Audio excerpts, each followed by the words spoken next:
Hey guys, it's Nija. Welcome back to my channel. So today's video is super impromptu.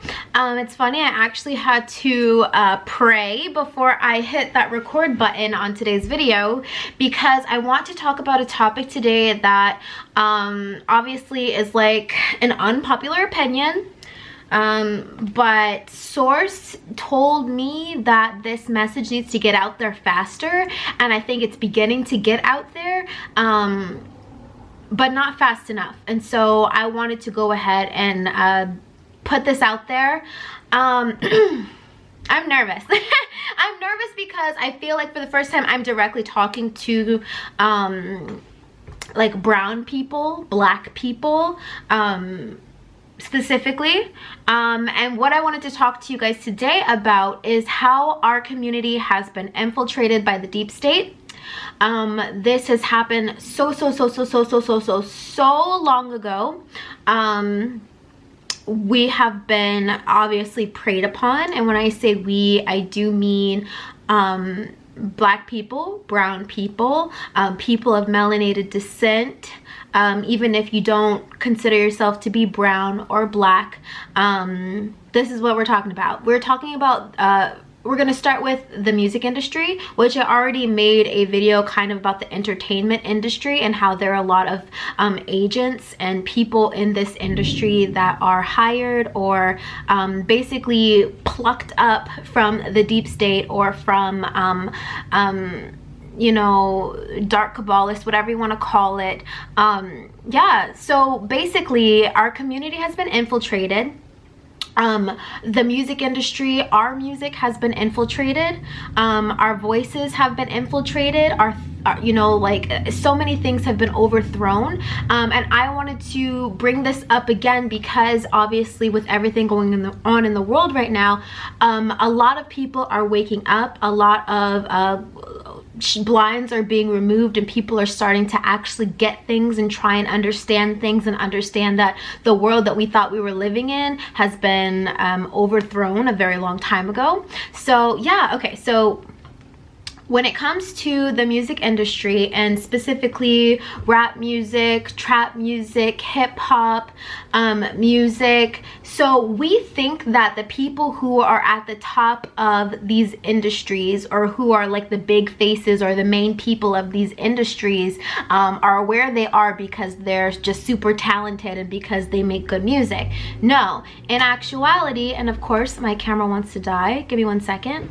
All right, sorry guys. Like I was saying, the music industry, a lot of the people who are at the top of the charts in the music industry, in the rap, not R&B, I'm sorry, but maybe even R&B, but specifically rap, trap, and hip-hop industries, the people who are at the top are not at the top because they make good music and because they, you know, whatever. Now, maybe they are a little bit talented, but honestly and truly, a lot of these people don't have any talent at all. So we want to ask ourselves then, how did they get to the top of the charts? Because people from deep state, or these elitist groups that actually have dark agendas for humanity, that have actually been in control for a very long time now, they actually will handpick and also hand curate particular artists because they know that they can get them to push certain agendas. I'll give you an example. Tekashi 6ix9ine, or whatever his name is. Guys, I'm so not hip with these industries at all.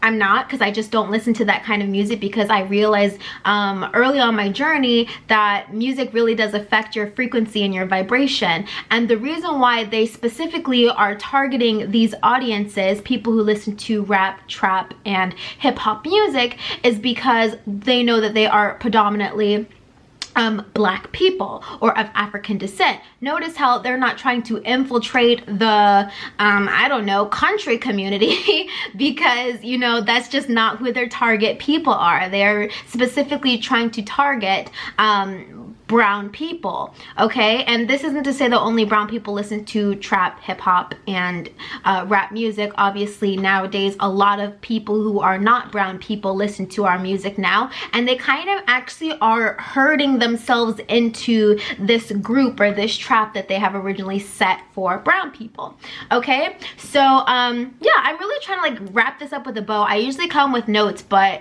honestly this just intuitively kind of just fell in my lap, and the guides were like, can you please talk about this, can you please make a video about this? And I was like, sure. So yeah, but yeah, you guys totally can do your research. But another reason why I wanted to bring this up is because obviously all this information about Tekashi 6ix9ine has started to resurface because he got out of jail, blah blah blah blah blah blah, and there's a lot, you know, of argument about, you know, he snitched and he this and he that, but I really want you guys to take this away from it. He is an agent. He was implanted to, you know, to unroll certain agendas that would get certain brown people caught up, okay? So this is just one example. Now, if you think that what I'm saying kind of doesn't make sense, or, you know, is kind of far-fetched, I want you to explicitly look into the lyrics of very popular songs that are out right now, and you have to ask yourself, why are they saying certain things? Now, again, I said a lot of these artists are saying things and doing things that they, you know, wouldn't normally do. A lot of them have been handpicked by these people, like I said. So when they're singing about doing drugs and drinking alcohol and, you know, popping this and doing all this extracurricular activities, I want you to understand that they may not really be doing these things, but they are pushing the idea that they are about these things and about this life because they have influence. They have been put in these places because they have influence. Another example would be Cardi B. Obviously, she went from being a stripper to being a mainstream female rap artist. Now, I'm not gonna say she is or isn't talented because, frankly, again, this isn't my genre of music or my taste in music. But you have to ask yourself, why would they choose someone like Cardi B to be in the forefront of the music industry? I can give you a few examples why. She's hypersexualized, so they want her to be like the figure that a lot of young women look up to, because they want to, again, hypersexualize women. There's this new uprising of feminine energy, women becoming aware of themselves and stepping into their power. So how can you stop this new group of women who are coming up in their power and realizing that, you know, a lot of the constructs of the patriarchal society don't make sense anymore? How can we control those women? We give them figures and we give them people to look up to who do not have their best interests at heart and who are going to keep them on a low vibrating level. Now, obviously, Cardi B doesn't care if she's convincing young women to be whores and to be sluts and to show their body parts. She doesn't care because she's getting paid by these elitists.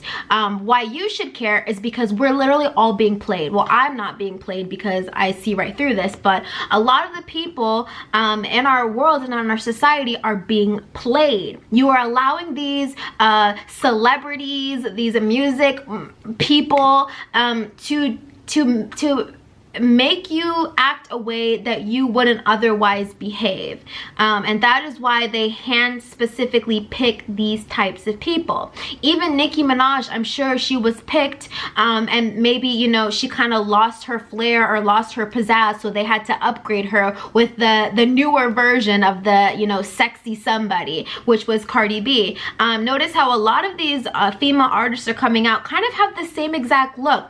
The over-exaggerated fake booties, big boobies, you know, and they don't look like natural humans or natural people.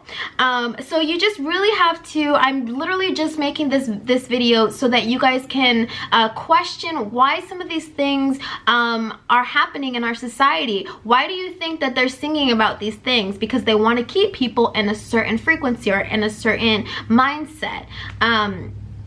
Another huge thing that I wanted to talk about pertaining to the brown community, or even people of brown descent. I know, like, in certain places gang activity is extremely prevalent, and it's something that a lot of minorities have to deal with and struggle with. Well, I wanted to give this perspective that my guides gave to me a little while ago, and it totally, like a light bulb went off in my head when they said this. So basically, because we know now that there are these people that can push agendas, doesn't it make sense that gang activity and these gangs were I want to say initiated by these people who do not have our best interests at heart?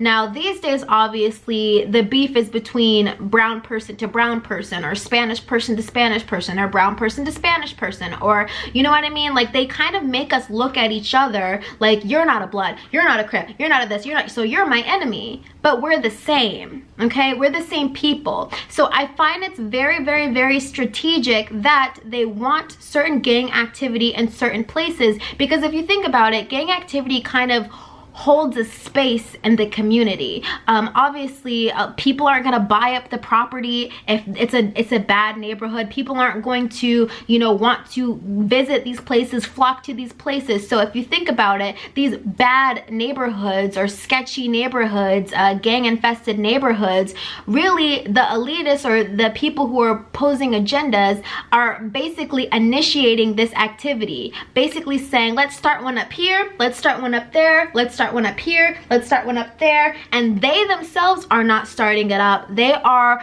again grabbing our people and convincing our people that we have a problem with each other.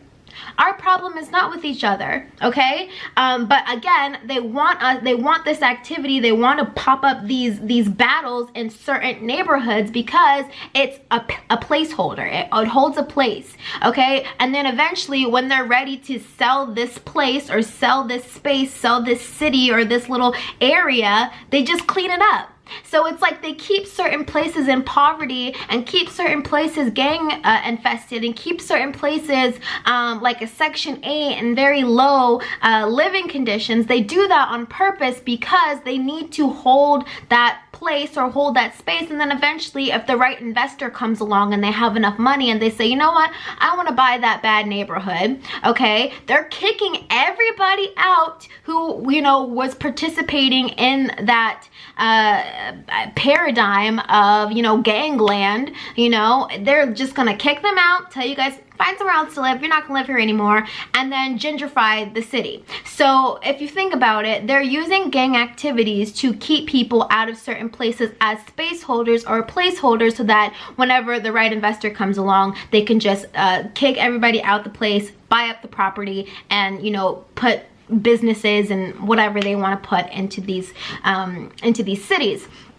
So I thought this was like excellent food for thought. It totally makes sense to me how obviously they'll just have certain people, a certain demographic of people living in certain places, and they know that this place is going to be on the come up one day and the right investor is going to come along and want to buy up this property. So let's keep it, let's make it so that nobody really wants it. Let's make it so it's very, you know, very dangerous and no one really wants to be here. So when the right person comes along, we can sell this land, kick those people out, and do it again to the next neighborhood. Okay, so yeah, I got that download the other day and I was like, that totally makes sense. Another thing, I know a while ago, I don't know if it was a few years ago or a few months ago, young Pharaoh came out with a video.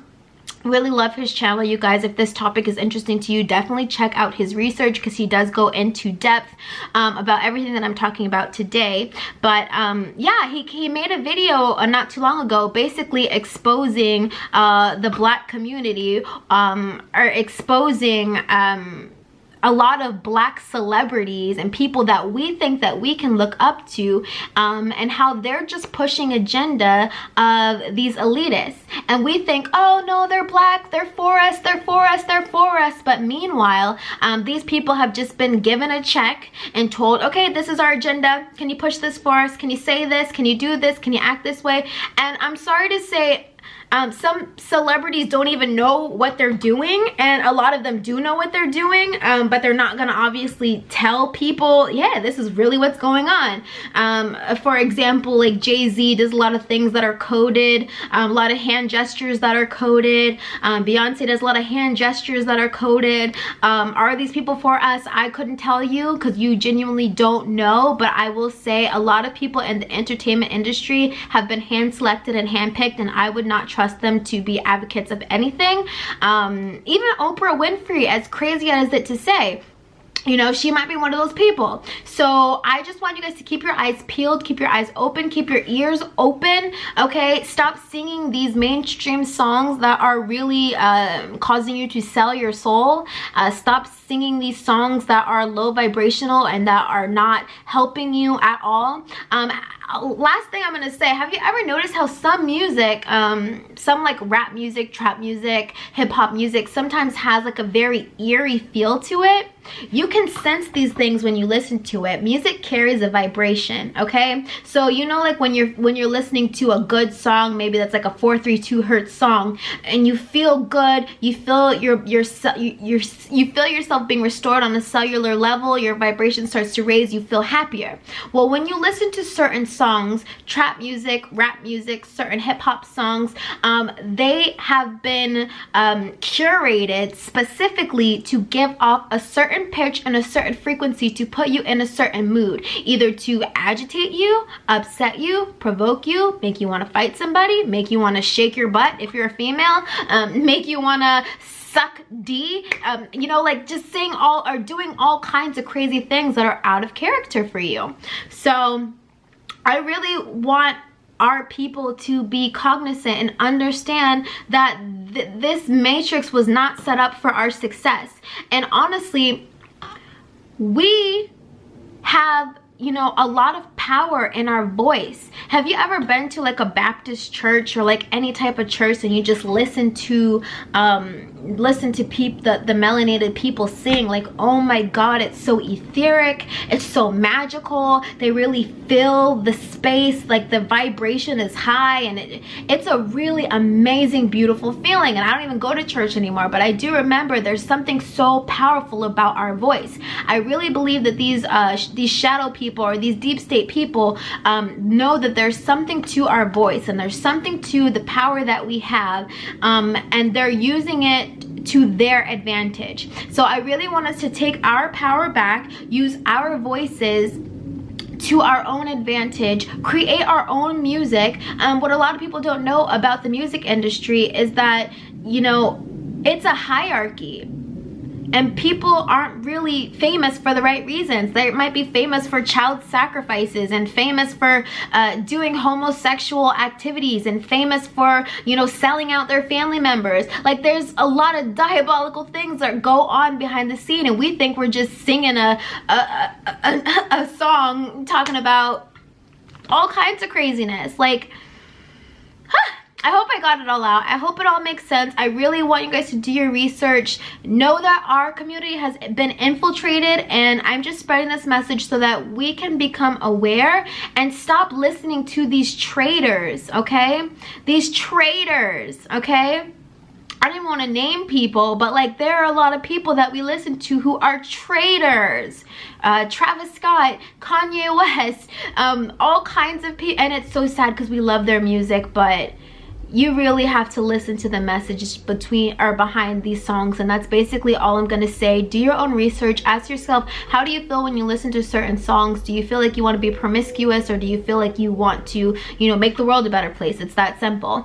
So yeah, that's all I have to say, you guys. I hope that this message resonated. Please, please, please, please, please protect your ears, guard your heart, and try and cut out these songs and these celebrities out of your life as soon as you possibly can, because if you thought COVID was bad, just imagine what's, you know, what they can possibly roll out next. All these celebrities saying, I have COVID. Like, when have you ever known someone to attract a virus and, you know, publicly tell everybody about it? Like, I'm sorry, Idris Elba might be one of those people, and maybe they cut him off a cute little check for saying that he, you know, is one of those people. I don't know, but be cognizant, keep your eyes out. Don't believe everything you see in the media, because I don't even watch the news, because I wouldn't. And yeah, I hope you guys enjoyed this video. Please thumbs up if it made sense, and I will see you guys in my next one. Bye.